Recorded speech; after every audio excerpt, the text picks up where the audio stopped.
Good day everyone. I am Ariel Y. Manuel from BEd 2B, And I'm Paul Alidros Reyes. one of the reporter for today.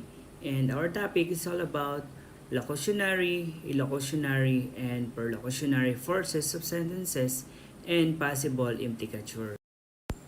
This time I will discuss what is locutionary, illocutionary, and perlocutionary forces. But before that, what is speech act? Speech act, a variety of verbal communication and also a subdivision of pragmatics, often takes place in verbal and nonverbal communication. According to Yule, states that speech act are a study of how the speakers and hearers use language. Bach explains that an action in verbal communication has message in itself, so the communication is not only about language but also with action. In conclusion, a speech act is the utterance that occurs and act refers to an action. Types of speech acts. There are three types of acts in the speech acts. They are locutionary, illocutionary, and perlocutionary. Number 1, locutionary. Locutionary speech act is roughly equivalent to uttering certain utterance with certain sense and reference, which again is roughly equivalent to meaning in traditional sense. In line with this, cutting states that locutionary is what is said, also proposed by Yule, who states that locutionary act is the act of producing meaning utterances.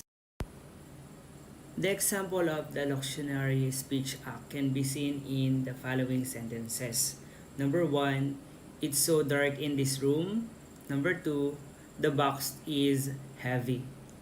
The above two sentences represent the actual condition. The first sentence refers to the lighting of the room and the second sentence refers to the weight of the box. Number 2, illocutionary. The illocutionary act is performed via the communicative force of an utterance, such as promising, apologizing, offering. This act is also called the act of doing something and saying something. The most significant level of action in a speech act is the illocutionary act because the force, which has been desired by the speakers, determines this act. Illocutionary act can be the real description of interaction condition.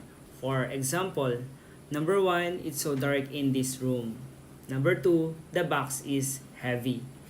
Based on the example above, the first sentence shows a request to switch the light on and the second sentence shows a request to lift up the box.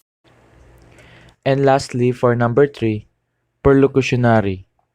Hofford and Hesley states that perlocutionary act is the act that is carried out by a speaker when making an utterance causes a certain effect on the hearer and others. Perlocutionary act is also the act offering someone. Perlocutionary act refers to the effect the utterance has on the thoughts or actions of the other person.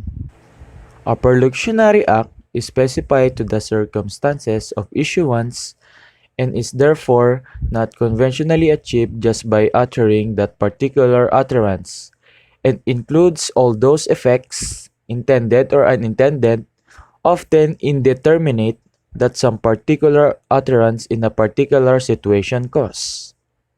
For example, number 1, it is so dark in this room. Number 2, the box is heavy.